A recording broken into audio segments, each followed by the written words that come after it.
The day I won $50 million was the same day I heard my wife whisper another man's name right before I opened her office door. And in that instant, my whole world didn't just break, it detonated. My heart, my marriage, my past, everything I thought was solid, turned to dust in the same second my bank account turned into a fortune. It's strange how life works. God hands you a miracle with one hand, and with the other, He rips away the person you trusted most. My name is Elias.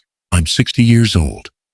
And what I did after that moment, well, some people call it justice. Others call it revenge. Me, I call it survival. If you're listening to my story right now, hit like, subscribe, and tell me where you're watching from. I want to know how far this story has reached. Because after everything I've lived through, I need to know, am I the only one who had to burn my old life down to finally breathe? And I always thought my life had settled into its final shape, a slow, predictable rhythm, like the hum of the engines in the cars I spent nearly 40 years building in Michigan. I was used to the smell of grease, used to modest paychecks, used to waking up with a stiff back, and no real dreams left. At 60, a man doesn't chase miracles. He just hopes for enough strength to hold his grandkids someday, and enough clarity to drive himself to the grocery store on weekends. But life has a way of throwing a punch you never see coming. That morning, when HR called me into the office and slid a piece of paper across the table, confirming that I had just received $50 million from my company's employee stock retirement program, I forgot how to breathe.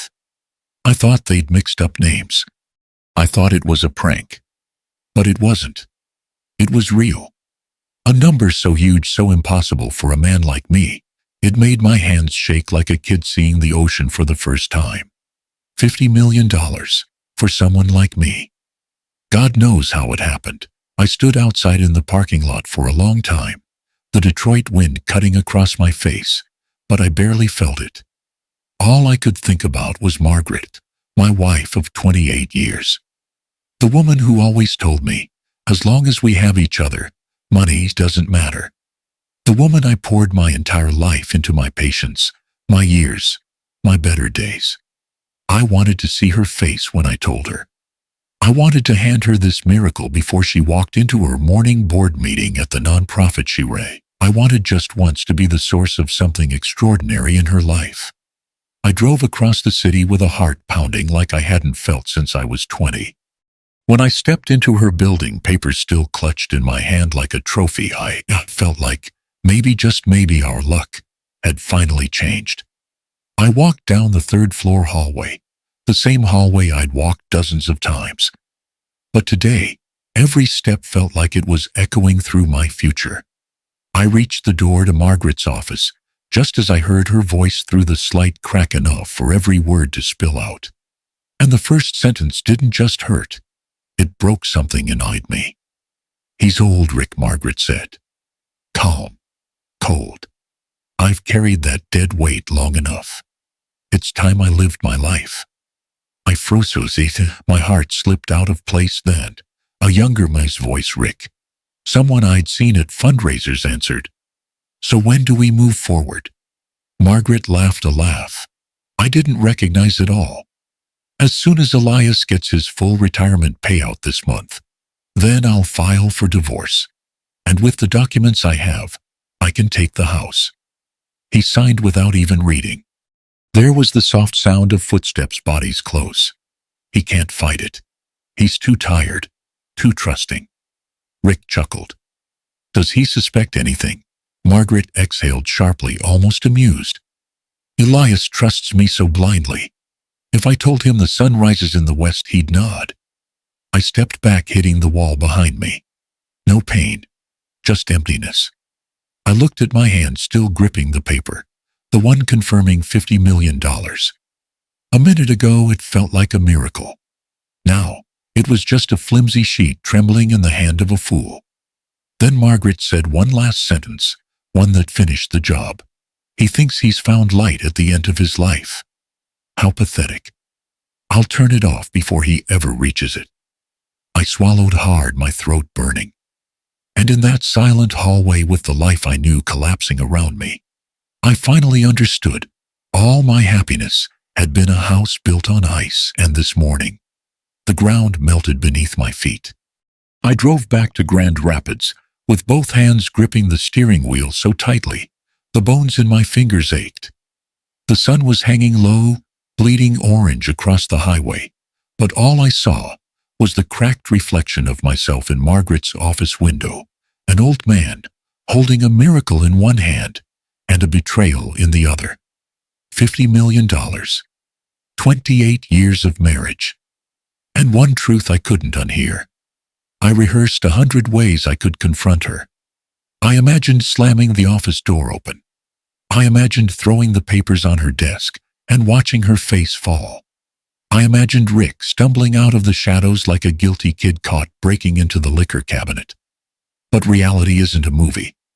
And I, God help me, was too stunned to be furious. By the time I pulled into our old driveway, the anger had sunk into something colder, something heavier. The kind of cold a man feels when he steps outside in a Michigan winter without a jacket and just lets it hit him. The porch light flickered like it always did. The same cracked step I kept promising to fix. The yard that needed raking. A normal house with normal troubles. A home I thought I'd grow old in. I walked in quietly, letting the door click behind me. Dad Lena's voice drifted from the kitchen. My daughter, my firstborn, stood there in her scrubs, still smelling faintly of the hospital. She worked long shifts, rarely had time to stop by, but today she had come early to cook dinner for us. Something she did when she sensed I was having a rough week. She looked at me, eyes narrowing with concern. "You okay? You look pale." I forced a smile. "Just a long day, sweetheart." She approached and touched my arm gently, a gesture so small but enough to make my chest tighten. Because if I let myself break in front of her, even for a second, I wasn't sure I'd stop. "Is it the plant again?" Lena asked. "Did they count more hours?" "No," I said softly. "Nothing like that." She watched me for another second, studying me, the way only a daughter can. I kissed the top of her head, the same way I used to do when she was 5. She smiled, satisfied enough for now, and went back to stirring a pot of soup. I sank into the chair at the kitchen table, staring at the walls we had painted together years ago. Margaret and I.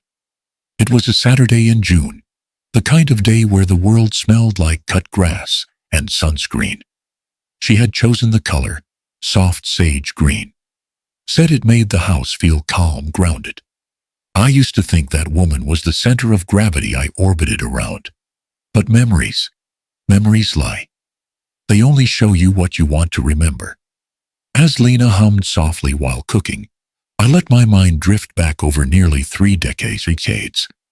28 years of shared holidays, late-night talks, road trips, quiet mornings. I remembered the early days when Margaret used to fall asleep on my shoulder during Sunday movies, when she said she adored my rough factory hands because they made her feel protected. When I would drive across the city just to bring her lunch during her grad school years. But then, cracks I'd ignored. The way she gradually started correcting everything I said in front of people. The way she forgot to wear her wedding ring at donor events. The way she flinched when I touched her back at parties, as if my hand embarrassed her. I had always assumed the problem was me, my age, my job, my broken-down body after decades on the line. She had become more polished, more ambitious, more hungry for something I didn't understand. And I, God forgive me, kept believing love could carry us through. But what I heard that morning, that wasn't a crack. It was the whole house collapsing. Lena eventually packed up leftovers and kissed my cheek goodbye. "Tell Mom I stopped by. And take care of yourself, okay? You look like you need sleep." Sleep. If only she knew. When the door closed behind her, the house fell into that familiar, late evening quiet. I made myself a cup of tea, but my hands shook too much to drink it. I paced, sat down, stood back up. My mind replayed every word Margaret had said. Dead weight. Time for me to live my life. He won't fight back. And then, like a single sharp blade cutting through all the noise, came one thought. If she thinks I'm harmless, let her. Because anger burns fast. But coldness can sharpen a man. I sat at the dining table and forced myself to breathe, to think. 30 years in the factory had taught me something a machine gun breaks when pressure hits the wrong place at the wrong moment. You learn to observe first. Listen. Study the pattern. A man who moves too fast loses his footing. A man who waits finds his leverage. So that night, I made my decision. No shouting, no accusations, no hints of what I'd heard. I would become exactly what she believed me to be, an old, tired husband who never quite understood the world. Someone safe, someone predictable, someone she didn't fear. Let Margaret reveal her plans piece by piece. Let her get comfortable. Let her think she's already won. A fox can outrun a man, but not a man who pretends to limp. By the time the clock struck 8, I heard the garage door. Her footsteps were soft but quick, confident. The sound of a woman who believed the world was bending in her direction. She walked into the kitchen and kissed the air beside my cheek. "You're home early," I said gently. She set her purse down, looking at me the way someone inspects an old coat before deciding to throw it away. "You look tired," she remarked. "Too sweet, too careful. Are you feeling all right? You seem worn out." If she listened closely enough, she would have heard my heart hardening. Instead, I simply smiled, small, fragile, exactly what she expected. "Yeah," I murmured. "I guess I'm just getting a little older." Her eyes warmed not with love, but with relief. Good. Let her feel safe. Let her believe I'm faith-fading, because she has no idea what an old man can do when the last piece of his heart finally strikes. The strange thing about betrayal is how quickly your senses sharpen after it hits you. It's like the body knows something the heart is still trying to deny. Suddenly, every sound in the house feels loaded. Every drawer left half open looks suspicious. Every text alert from Margaret's phone sounds like a whisper meant to stab me in the dark. For 28 years, I never questioned the way she moved around our home. But now, I studied everything. I didn't search frantically. A desperate man digs too loudly. Instead, I watched quiet, steady like a mechanic, listening for the faintest wrong vibration in an engine. And soon enough, things started showing themselves. The first sign was an email notification I saw by accident, or at least, that's what I told myself. Margaret left her laptop open on the dining table one morning while she stepped out to take a call. The screen dimmed, but didn't lock, and in the upper corner a preview popped up. Transfer confirmed, Midtown Founders Group. Amount blurred. But the sender's name, Rick. The same Rick I heard in her office. The same man she whispered to, like a teenage girl hiding from her parents. Margaret came back before I could read more, so I simply sipped my coffee as if nothing had happened. She didn't notice my heartbeat, hammering in my throat. The second sign was harder to ignore. Late one night, after she said she needed time to prepare a grant report, I heard the faint metallic click of our bedroom closet, specifically the safe she insisted on buying 3 years ago. Back then I believed she wanted somewhere secure to keep sentimental things, old photos, her mother's pearls, a few documents from the nonprofit. But now, I watched from the hallway as she typed a code she'd never told me. She opened the safe, pulled out a manila folder, and stuffed it into her tote bag. When she turned around, she nearly bumped into me. "You scared me," she snapped, pressing a hand to her chest. "I just needed some water," I said gently. She smiled, nervous, brittle. "Long day. Don't wait up." I nodded and stepped aside, pretending not to notice the folders sticking out of her bag like a guilty tongue. The third sign came from our bank statements. I didn't confront her. I simply requested copies for myself using the joint account privileges I still legally had. And there they were, 3 transfers. Same recipient, same round number, all within the last 3 months. I sat in my truck outside the bank, watching snow drift across the windshield, feeling that cold Michigan wind slip under my collar. Her trail of lies wasn't even subtle. She didn't bother hiding them, because she didn't think I was worth the effort. A long time ago that would have broken me. Now, it just clarified things. I wasn't fighting a misunderstanding. I was fighting a woman who had already packed her exit flight.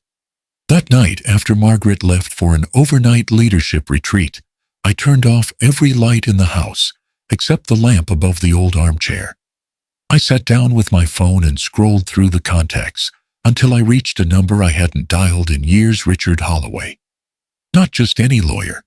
A man I'd worked with on the factory line back in the early 80s. Someone who used to sneak sandwiches into my locker when I couldn't afford lunch. Someone who went to law school at night while raising 2 stepkids. He answered on the second ring. Elias. His voice was older, rougher, but warm. You all right, buddy? Haven't heard from you since retirement. I didn't trust myself to speak at first. So I swallowed, breathed slowly, and told him I need to talk. In person. We met the next afternoon at a diner we used to haunt during the late shifts.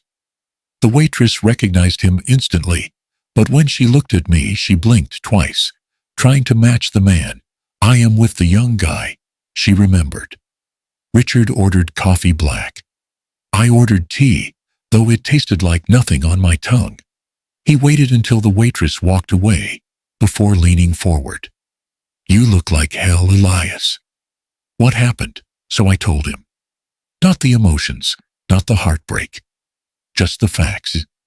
The safe, the money transfers, the email, the conversation I'd overheard. When I finished, he closed his eyes like he was grieving something. Damn it, Elias, he muttered. I hoped I'd never have to say this to you. Say what?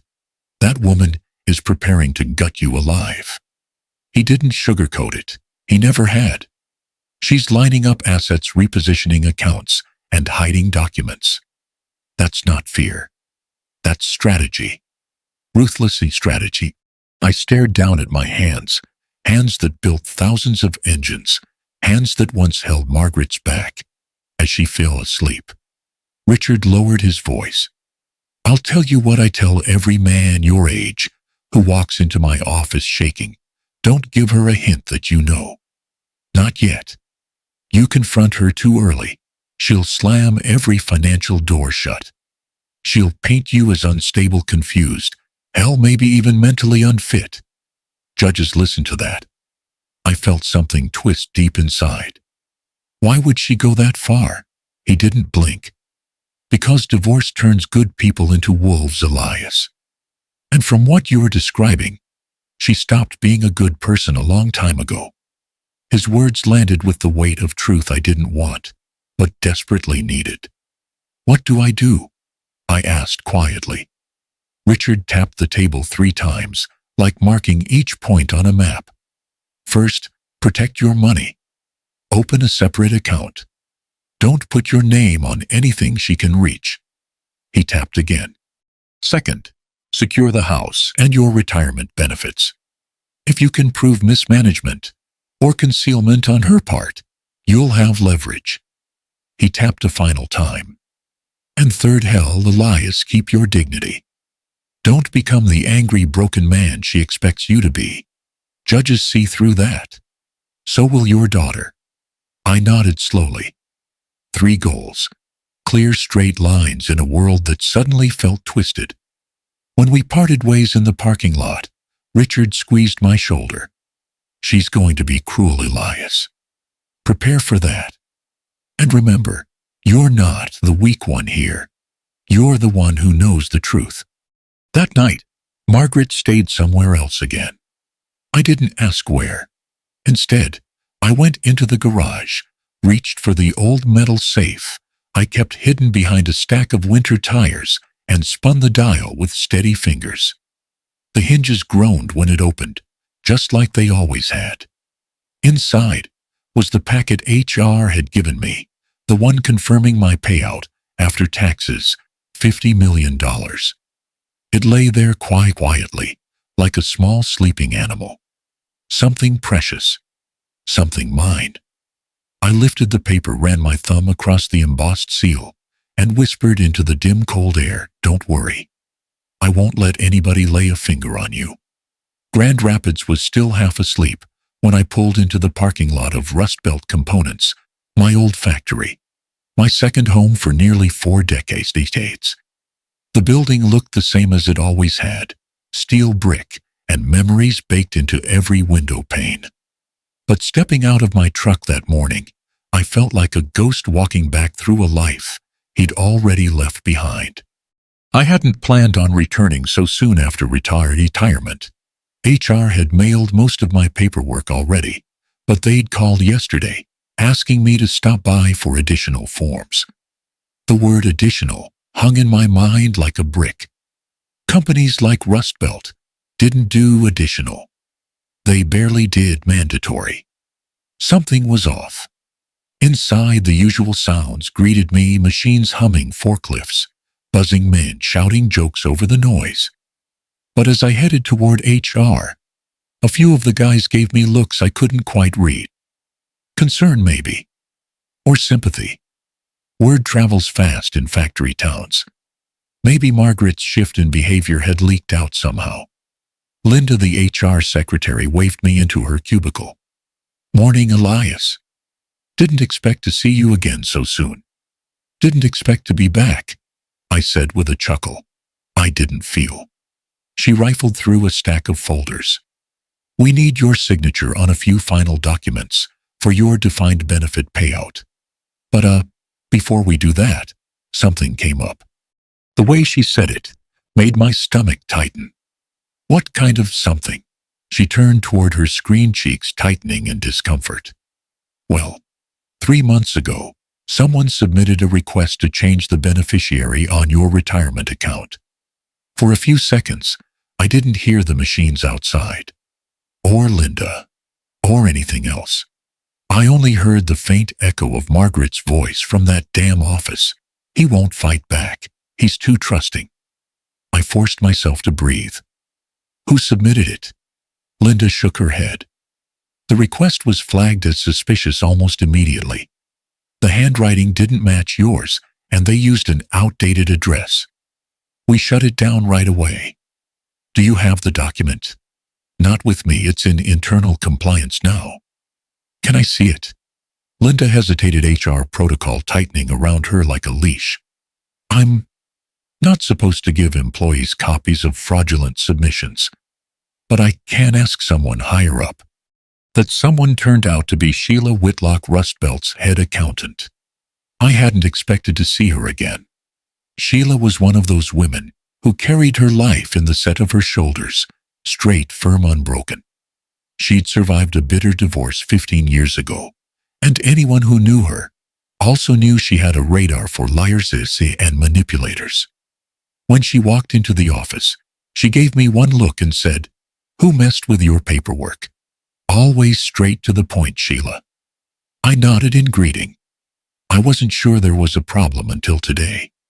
She folded her arms. "There is. And it's not small." She motioned for both of us to follow her into one of the small conference rooms. As soon as the door closed, Sheila locked eyes with me in a way that made it hard to look away. "Elias," she said quietly, "someone tried to rob you blind." She placed a thin folder on the table sealed with a red clip that said "Internal use only." "Compliance gave me permission to show you this because, well," she sighed, "because I told them you're one of the good ones, and because you deserve to know." I opened the folder. Inside was the fraudulent beneficiary change form, neatly filled out, typed, except for the signature. A signature that looked almost like mine. Almost. But the handwriting in the small notes section didn't match mine at all. And the listed new beneficiary. My blood ran cold. Margaret D. Parrish. Not my wife's legal married name, her maiden name. The name she used on documents when she didn't want something tied to me. Sheila tapped the bottom corner of the page. That signature there, you see how the E is shaped. Whoever forged this didn't know you stopped looping your letters after your wrist surgery 4 years ago. My heart pounded painfully. And the person who submitted it, I asked. Sheila hesitated. Compliance traced the IP address. It came from a downtown office, your wife's nonprofit. My jaw tightened. But that wasn't the surprising part, she continued. She slid another sheet toward me, this one a printout of an internal incident log. The person who physically dropped off the envelope at our headquarters was identified by security footage. She pushed the paper with one finger until it stopped in front of me. The name hit me like a steel beam. Submitted in person by L. Hartwell. I shut my eyes. Linda Hartwell. Margaret's new executive assistant. The woman she said helped her with everything. I leaned back, slowly, letting the truth wash over me, not like a wave but like cement pouring into the spaces between my ribs. Sheila's voice softened, one of the rare times in her life she'd spoken gently. Elias, this wasn't sloppy. It was calculated. Someone close to your wife was setting the stage, saving themselves some time when the divorce papers showed up. I forced myself to swallow. So what happens now? Sheila looked around the empty conference room before lowering her voice. Now nothing. Compliance already rejected the request. But the fact that someone close to your wife tried to claim your entire retirement before she even filed for divorce means she's aiming for everything. She paused, letting the weight of that sink in. Then she said the words that cut deeper than the forged signature. She wants all of it, Elias. Every cent she can get before walking away. My throat tightened as I stared at the paperwork. Thank you for showing me this. Sheila didn't smile. I went through this once, remember, different details. Same cruelty. She placed a hand over mine. Not romantic, not pitying. Just human. Don't let her blindside you. You're a good man. Don't let her make you a victim.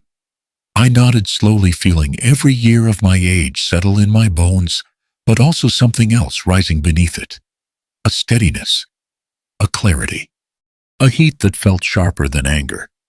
When I stepped out of Rust Belt, snowflakes were falling thin, awed, silent.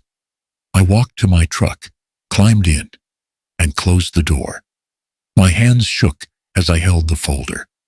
But my eyes had hardened into something I hadn't felt in years. Resolve. I rested the folder on the passenger seat, ran my thumb along the edge of the forged document, and whispered into the cold, empty truck. All right then, Margaret. If it's a game you want, we're going to play it to the very end. Winter hit Michigan early that year, the kind of cold that didn't just sting your skin, but settled behind your ribs and stayed there. It matched the atmosphere inside our home perfectly, sealant, brittle, and waiting to crack. After the incident with the retirement documents, I expected Margaret to act cautiously, maybe even slow down. But no, she accelerated. It started with small comments, little seeds of poison she sprinkled around our social circle.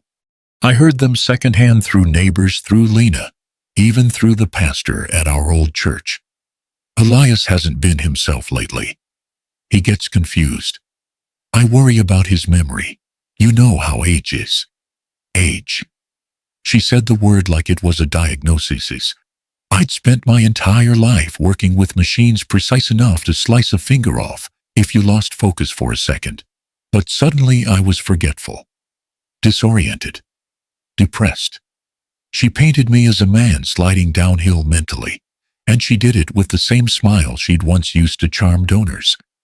A few of her friends even showed up at the house, just to check in, using that sympathetic tone people reserve for widowers and men who wander into stores without knowing why. I played along. I nodded slowly, fumbled for words once or twice, pretended to lose my train of thought. The act tasted like rust in my mouth, but it worked. Then Margaret moved to phase 2. She started leaving brochures for smaller houses on the counter. Then documents about downsizing for retirement. Then a full spreadsheet of neighborhood listings closer to the city. At dinner one night, she actually placed the papers on my plate before serving the food. "We don't need this big place anymore," she said, smiling the way a dentist smiles before drilling. "The upkeep is too much for you. And the taxes, God Elias, the taxes are eating us alive." Us. She loved using that word when she wanted something. "I thought we could talk about selling," she continued. "I'm not sure," I whispered, staring at my fork. "This house, it's home." She reached across the table and squeezed my hand gently, almost lovingly, which meant she was lying. "Think about it," she said. "I just want what's best for you. For me. Not us. Not her. Just me." That was the moment I knew she'd already chosen the house in her mind. The one she'd buy with my retirement money once the divorce settlement went through. Over the next few weeks, she kept pushing. Harder. More openly. One morning she placed a stack of documents on the kitchen island. "Sign these," she said. "It'll help us refinance. Lower payments." I flipped through them slowly, acting confused, blinking too much. Hidden among the pages was a power of attorney authorization, temporary, she claimed. "Just in case something happens to you, Elias, you're not young anymore." I almost admired the efficiency. Almost. I pretended to misread a paragraph, pretended to need my glasses, pretended to be overwhelmed by legal terms. Then I slid the papers back. "I'll look at them later," I murmured. She didn't like that. The smile froze. "You're dragging your feet again, Elias. This is why we never get anything done." "We. Always we," when she meant you. But I stayed patient. A man in my position has to become water soft enough to slip around the blows, steady enough to cough through sound. Then came the night she crossed the line. She came home from a board meeting, smelling faintly of cologne that wasn't mine. She didn't bother hiding the smear of lipstick on her collar. Not hers, not mine, not for me. I was sitting in the living room pretending to read. She walked in with a thin white envelope and laid it gently on my lap. Too gently. "What's this?" I asked. "A choice," she said warmly. "For both of us." Inside was a divorce petition. Already filled out. Already notarized. The only thing missing was my signature. But deeper in the stack, buried like a landmine, was a waiver agreement. A cleverly disguised one. If I signed, I would voluntarily relinquish rights to marital assets in exchange for amicable separation. Amicable. I almost laughed. She sat beside me, touching my knee, like she used to do early in our marriage. "Honey, we've grown apart. Signing this will save us both so much pain." Pain. She had no idea what the word meant. I let my hands tremble, let my breath shake. Let her believe I was overwhelmed, confused, broken. "Margaret, this is sudden." Her eyes softened, not with compassion, but triumph. "You don't have to read it now. Just sign the last page. I'll take care of everything." The last page. Where the trap was. I lifted the pen, my fingers shaking just enough to look believable. Her smile widened. At the last second, I set the pen down. I need a little time," I whispered. "Can I think about it, please?" She hid her irritation behind a slow inhale. "Of course," she said, voice smooth as glass. "I know this is hard for you. For me.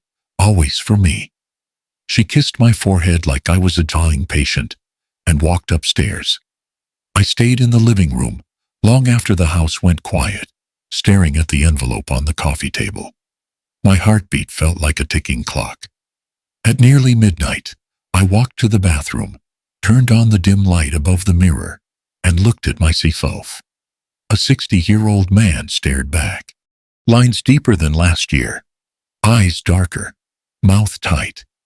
But beneath all that, beneath the hurt, beneath the humiliation, beneath the years of being gentle, was something she'd forgotten existed: a spine, a will, a man who wasn't done fighting.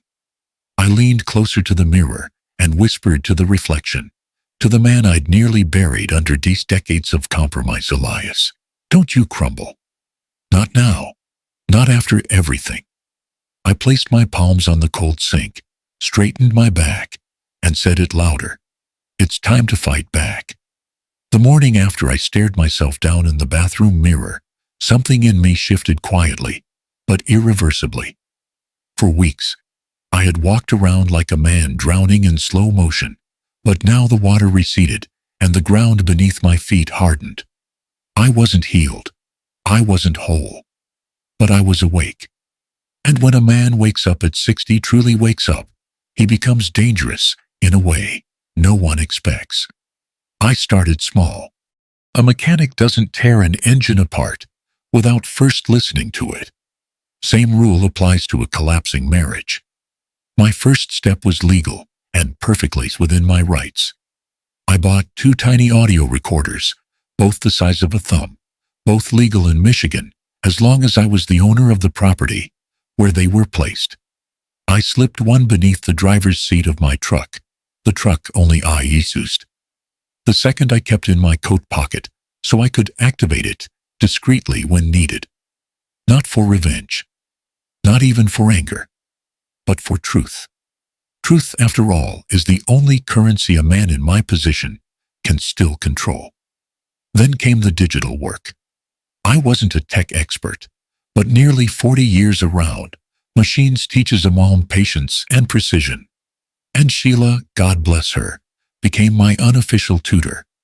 Twice a week I drove back to Rust Belt Components, under the pretense of helping with the transition paperwork. But really, I was meeting Sheila in her cramped office, where she sat me down with coffee so strong it could strip paint. This is where you start, she said, pulling up a spreadsheet. Follow the money. It never lies, people do. She showed me how to download my own bank statements, how to back up emails onto an external drive, how to cross-reference dates, how to spot patterns. Margaret wasn't subtle. She was simply confident I would never look. But that confidence was her mistake. Within days I discovered 3 transfers from our joint account to a private credit union in Chicago, multiple payments to a consulting firm that didn't exist until last year, and a $12,000 withdrawal, labeled household upgrades, that I certainly hadn't approved. When I asked Sheila if she recognized the consulting firm, she snorted. Front company. I'd bet my pension on it.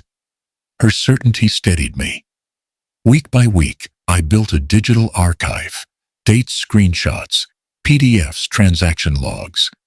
Every piece of data was a puzzle tile, revealing the picture Margaret had tried to paint behind my back.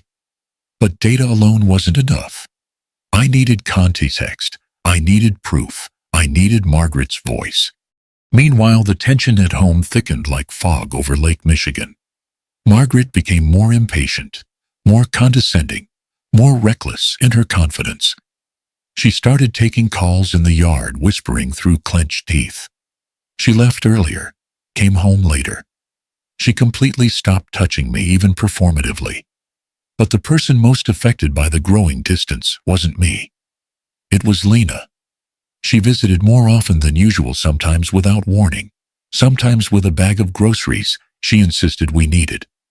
One evening, she lingered after dinner, chewing at her lip, before finally asking Dad, "Are you and Mom okay?" The question pierced me. In a way, betrayal never could. I looked at her, my girl now, 32, sharp-eyed and tender-hearted, the only part of my life that had never once disappointed me. She reminded me so much of her mother in the early years, before the ambition, before the distance, before the slow erosion of whatever love we once shared. Her eyes searched mine, worried. "Dad, you can tell me." I wanted to. God, I wanted to unload every secret, every bruise on my heart, every recorded whisper of cruelty. But the image of her face, shattered by the truth about the woman who raised her, stopped me cold. Protecting her meant keeping her out of the battlefield, at least until I had the upper hand. So I smiled sadly. "Just stress, sweetheart. Happens with age." She didn't buy it. Not fully.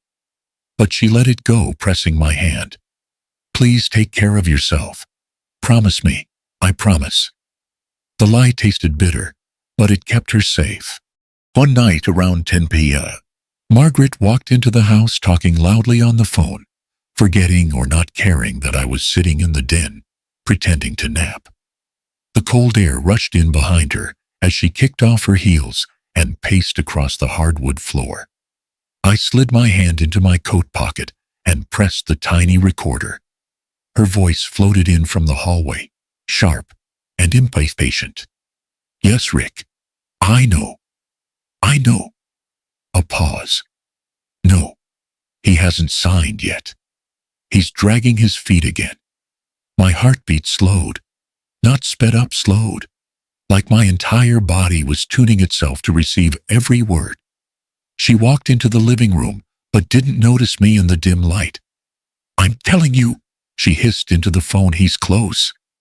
Elias is tired. He barely understands what he's signing anymore." My fingers tightened around the recorder. "We're almost there. Once he signs, we get the house and the retirement money. Then I'm done. I'm not babysitting him another year." Another pause. Yes, I'll come over later.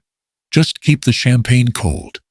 She laughed, soft, cruel, a sound I used to think was pretty. Then she walked upstairs, still talking, still plotting. When I was sure she was out of earshot, I pulled the recorder from my coat and pressed stop. My hands trembled, not from weakness, but from the weight of what I now held. A confession, a plan, a weapon. I stared at the little black device, its red light blinking faintly like a heartbeat. My chest tightened, and for a moment, the pain behind my ribs felt almost unbearable. Not the pain of betrayal anymore. Something deeper, older, like mourning the man I used to be. But then slowly my eyes hardened. I slipped the recorder into the lockbox I kept beneath the den floorboards. The same place I stored my HR documents. The same place Margaret would never look. And with a voice so low, it barely scraped the air, I whispered, "Thank you, Margaret." I closed the lockbox. This little excerpt. I pressed the lid down firmly. The court is going to need it. The next morning, I woke before sunrise with a clarity I hadn't felt in months. The betrayal, the humiliation, the weight of Margaret's voice calling me a burden still lived inside me, but no longer as wounds. They had become fuel. If Margaret wanted a weak old man, then I would become the frailest, softest version of myself she could imagine. A man so harmless, she would never see the blade in his hand.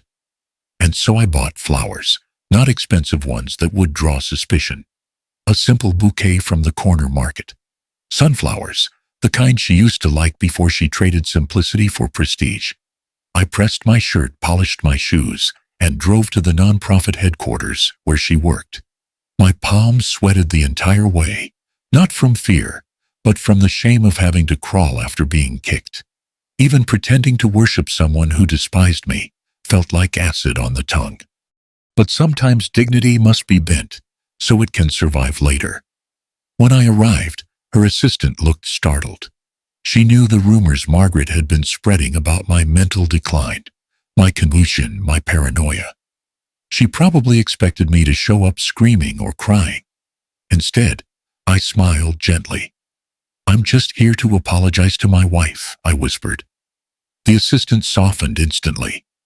The door opened, and Margaret stepped out, clearly irritated, until she saw me holding flowers like a guilty schooled. "Elias." She blinked. "What? What are you doing here?" I forced a weak smile. "I'm sorry. About everything. About being difficult. About not understanding what you need. I want us to end things peacefully. No more fighting." For a moment, shock flickered across her face. Then satisfaction. Pure, triumphant satisfaction. She believed it. She took the flowers delicately, like she was accepting tribute. "Elias, this means a lot. I'm glad you're finally seeing things clearly." The words sliced through me, but I kept my eyes lowered. "I want to make things easy for you. Whatever paperwork you need, I'll try to sign. I just want to do what's best." Margaret touched my arm, her voice honeyed with false compassion. "Thank you. This will make everything smoother for both of us." For both of us. Meaning for her. And like that, the trap tightened. Over the following week, her guard dropped completely. She left documents open on the dining table. She whispered loudly on calls. She stopped double-checking her hiding place. One evening, she accidentally left a folder in her car. A folder clearly labeled in red pen, "Post-divorce asset reallocation facile." If I had touched it, Margaret could claim tampering. But I didn't need to. I already had enough audio and digital proof to bury her strategy. Still, every slip she made fed me more information. She was planning to transfer the house to her name, only to move my retirement funds into a trust she controlled, to argue I was mentally incompetent, to sell the home within a year. My jaw tightened each time I uncovered a new detail. But I stayed silent, careful, small. Because the smaller I became, the bigger her confidence grew. The only person who saw through my performance was Lena. She felt the shift, the polished politeness between me and her mother that covered a battlefield. But she didn't push again. She simply hugged me longer each time she visited. That alone kept me steady. The real turning point arrived when Daniel Cho entered my life. I found him through Richard's network. Richard said, "He's the best family lawyer in the state. More importantly, he doesn't treat people like disposable income." Daniel was in his mid-40s, sharp-eyed, calm, with a voice that could quiet a storm. When I told him why I'd come, he listened, really listened, without interrupting. When I finished, he leaned back slowly. "Elias, this isn't a divorce case." He folded his hands. "This is a predatory takedown." I swallowed. Hearing another man call it what it was hurt more than I expected. Daniel continued, "You're not crazy, you're not weak, and you're not a human. I'll take your case for a symbolic retainer. Consider it in my way of balancing the scales a little." The generosity nearly knocked the wind out of me. "Why would you do that?" I asked quietly. He gave a faint smile. "Because my father went through the same thing at 62. Lost everything because he trusted the wrong person. I promised myself I'd never let another man go through that alone." For the first time in months, I felt something like hope. Daniel outlined the plan. Step 1, let Margaret think she was winning. Step 2, gather enough evidence to counter every false claim. Step 3, prepare a divorce agreement. We drafted one that looked like hers, but favored me. Step 4, let her hand it to me personally, believing it was her victory. It was brilliant, cruel, precise. It was everything she deserved. And so the day arrived. Margaret placed a stack of papers in front of me at the kitchen counter. "Elias, sweetheart," she cooed, "this is a simple dissolution agreement. It protects you. It protects me. It's fair." Fair. A word she weaponized so casually. I glanced down, pretending to skim. But of course this wasn't her version. It was ours. Daniel had rewritten the document and formatted it to look identical. To her eyes, It looked like she was taking 80 of the assets. In reality, she was giving them to me. The house, my retirement, my pension. Full protection of my remaining assets. No spousal support. No claims on future income. A masterpiece wrapped in surrender. I lifted the pen, letting it wobble slightly, just enough to keep the act alive. Margaret smiled warmly, almost affectionately. "It's okay. Take your time." She believed she had already won. And so I signed. Slow, shaky, perfectly performed. Margaret exhaled like she'd released a decade of tension. She kissed my cheek lightly, mechanically, and said, "Thank you, Elias. You made the right choice." I nodded gently. But as she walked away, my eyes shifted to the pen, still resting on the paper. The pen that had just ignited everything. "The signature today," I whispered to myself, my voice steady as steel, "is only the first spark for tomorrow." The morning of the hearing arrived cold and steel gray, one of those Michigan mornings when the air feels like it's holding its breath. I woke up before dawn, brewed coffee, with hands that were steadier than they had any right to be, and sat in silence for a long moment. Today wasn't about revenge. It wasn't even about money anymore. It was about walking into a courtroom as a man, not the old burden Margaret had tried to carve me into. Daniel picked me up at 8 sharp, his briefcase resting on the back seat like a loaded weapon. He glanced at me, studying my face, the way a surgeon studies a patient before a life-or-death operation. "You ready?" he asked quietly. I exhaled. "I've been ready since the day she called me dead weight." He nodded. "Then let's finish this."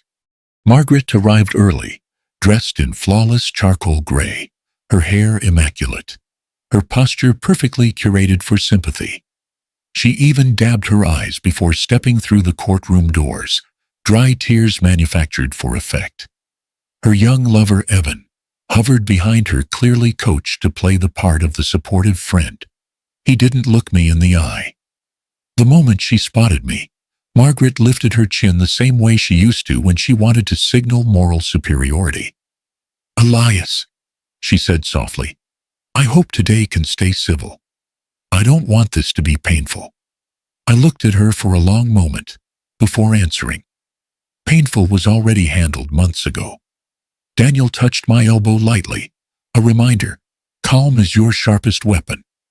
We took our seats. The judge, a woman in her late 50s with a reputation for being razor-sharp, entered. The room rose. The air shifted. "Let's begin." Margaret's attorney went first, painting her as a loving wife, burdened by a husband losing touch with reality. A woman who had carried the marriage alone, a victim who wanted a fair settlement. Margaret bowed her head, feigning tremors of heartbreak. I stayed still. Daniel didn't interrupt once. He waited. He let them build their little castle of lies. Then it was our turn. Daniel rose slowly, buttoned his jacket, and stepped forward with the composure of a man who had brought a demolition plan to a house built on sand. "Your Honor," he began, "my client has listened patiently. Now it's time to examine facts, not stories." He placed the first folder on the table. Exhibit A. Margaret stiffened. The screen lit up with a scanned document, the fraudulent request to change the beneficiary of my retirement account. My name overwritten. Margaret listed as the sole recipient. Her assistant's forged signature. Her fingerprints. A timestamp. The courtroom murmured. Margaret's face drained of color. Daniel continued, voice calm, almost gentle. "We have confirmation this submission was made from Mrs. Hale's office computer at her nonprofit, without Mr. Hale's knowledge." The judge's eyebrow lifted. Not a good sign for Margaret. Her attorney tried to object. "This is completely—" The judge cut him off. "Sit down." Then came Exhibit B, the audio recording. Margaret's voice, clear as day, filled the room. "Once he signs, we take the house, the pension, everything.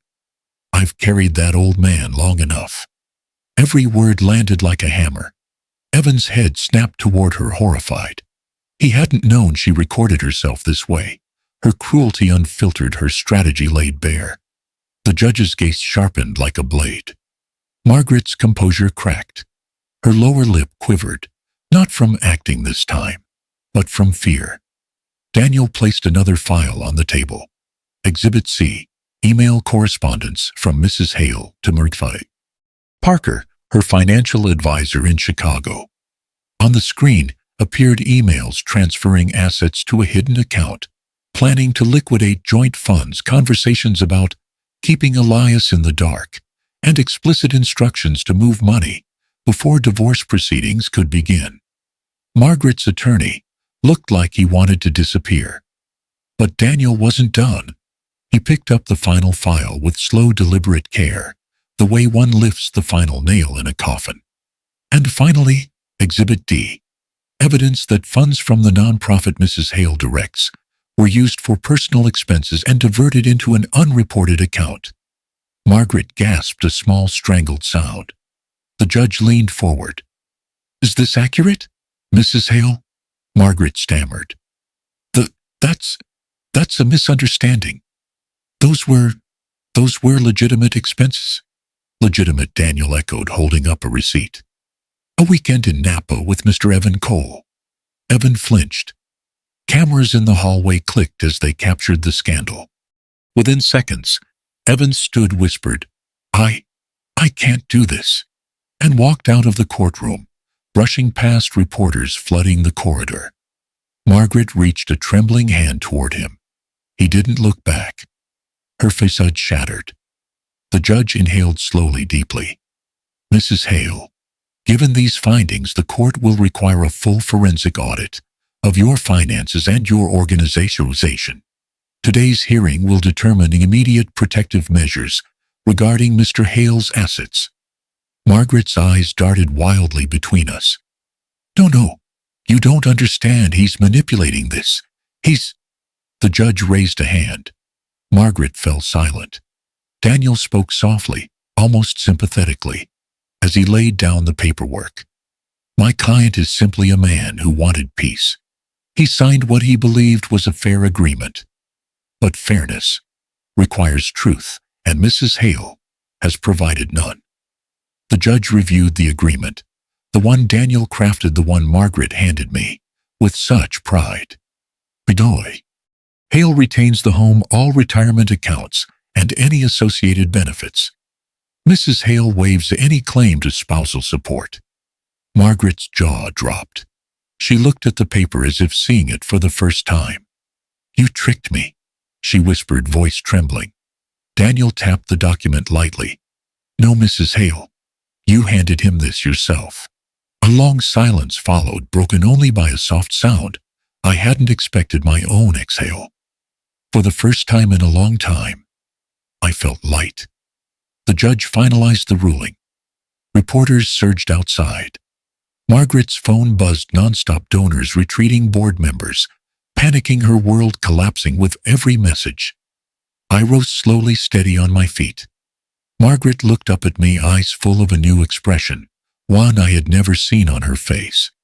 Fear, regret, loss. I didn't hate her.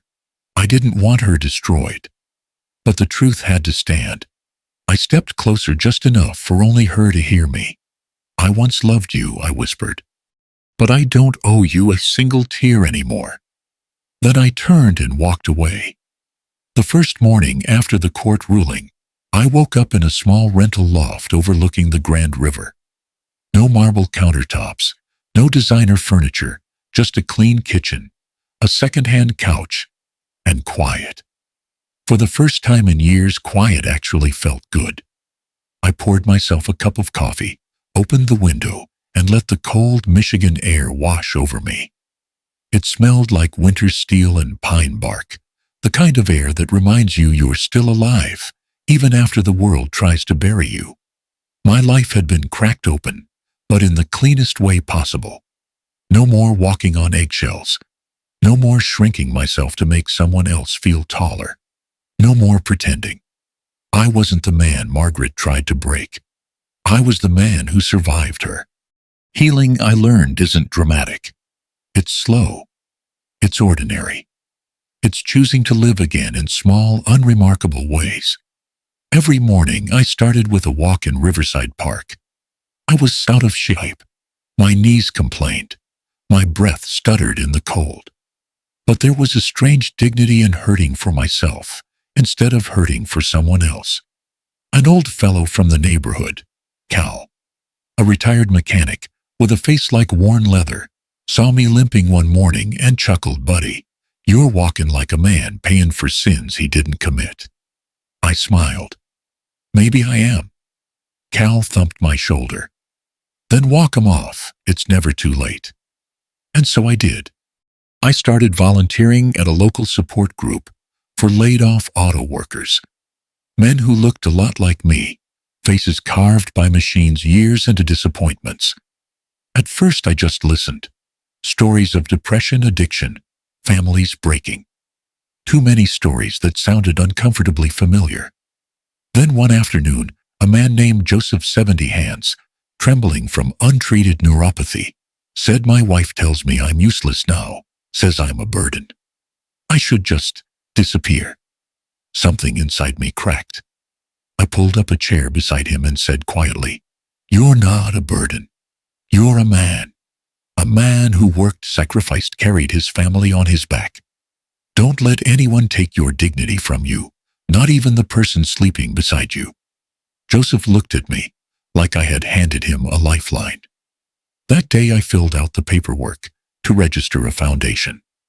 Greyhaven, a fund supporting older adults facing emotional abuse, financial manipulation, or abandonment. My money, $38 million after taxes, didn't feel like a weapon anymore. It felt like a tool, something steady, something good. Daniel helped me structure the investments so they grew safely. Nothing flashy, just steady returns. I told him I didn't want to be rich. I wanted to be useful. He smiled. "Elias, the world needs more men who think like that." Meanwhile, Margaret's world collapsed like a poorly built bridge. Investigators uncovered misappropriations at her nonprofit. The board voted to remove her. Donors demanded transparency. The press circled her like hungry wolves. Her reputation, carefully built, socially polished, meticulously curated, crumbled overnight. Evan, her young lover, not only dumped her, but filed a civil suit claiming she had inflated her financial status and manipulated him into financial commitments. When Daniel showed me the headlines, I felt nothing. No triumph, no GFI, just a quiet, tired acceptance. People who build their lives on deception always fall the hardest. And yet there was one part of all this that I couldn't ignore. Margaret's mother.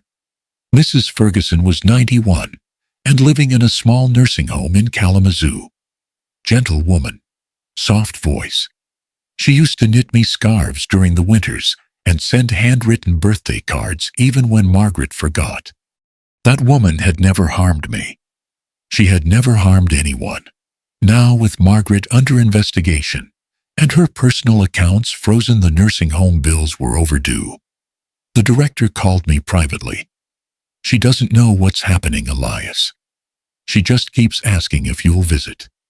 I sat at my kitchen table for a long time that night, staring at the dark river outside my window. Revenge had its place. Justice had its beauty. But cruelty had never been my way. The next morning, I called the nursing home and arranged an anonymous account to cover all her expenses indefinitely. Private room, personal nurse, the works. I didn't want Margaret to know it was me. I didn't want credit. I didn't want forgiveness. I just refused to become the kind of person she had been. Mrs. Ferguson had earned compassion through a lifetime of kindness. That was enough. A year passed. I was healthier than I'd been in 2 decades, leaner, stronger, and strangely younger in spirit. I cooked my own meals. I fixed up bikes with neighborhood kids. I learned how to make sourdough bread badly, but enthusiastically. Sometimes Lena visited with her new baby girl, placing her tiny hand in mine and saying, "Dad, you're glowing." It's weird. Maybe it was weird, but it was real. One afternoon I walked alone along the riverbank, sunlight, skimming the water like warm gold. I thought about everything I had lost, everything I had rebuilt, everything I was still becoming. And I realized something simple and profound. The sweetest revenge wasn't winning a court case, or keeping my money, or watching Margaret fall. The sweetest revenge was waking up every morning free. Free from fear, free from manipulation, free from being small. Forgiveness didn't mean excusing the harm. It meant refusing to carry it anymore. I watched the current roll by, calm, steady, unhurried, and whispered to myself, forgiveness isn't for the other person. Forgiveness is setting yourself free. Autumn in Michigan has a very particular smell. Dry maple leaves, a chill hidden in the lake breeze, and something like time itself settling gently on your shoulders. It isn't sad. It's simply ripe. As if the whole world is whispering, slow down. It's all right. That afternoon I took Lena and my granddaughter, little Ellie, to Mill Creek Lake for fishing. A quiet place, nothing special except it reminded me of when I used to bring Lena here as a child, her two braids bouncing as she skipped beside me asking 1,000 why questions. Now Ellie was the one doing the asking. Grandpa, do fish sleep? Grandpa, why is the lake so calm? Grandpa, why do leaves change colors? I answered every question seriously, respectfully. A man has to honor a child's curiosity. Lena watched me smiling with that warm, proud look in her eyes. After dropping our lines into the water, I sat on an old wooden bench, watching gentle ripples spread across the lake. Lena sat beside me while Ellie wandered nearby, collecting rocks. "Dad," Lena said softly, "I know the court case went well, but I feel like there are things we haven't talked about." I nodded as the breeze pushed a swirl of golden leaves across the water. "You want to hear the real story?" I asked. "Yes," she said, no hesitation. So on that mellow autumn afternoon, I told her everything, without bitterness, without venom, without the weight of anger. Just the truth shaped by time and a quieter heart. I told her about the slow exhaustion in the marriage, how I tried to hold things together, and how everything collapsed all at once.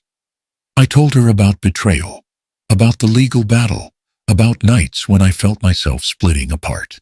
But I also told her other things, far more important, about Sheila, who helped me stand back up, about Daniel, who fought for me, with grace and justice, about Cal at the park, who reminded me that hurting for myself was better than hurting for someone else, and about the man I found inside myself, the one I thought I'd lost.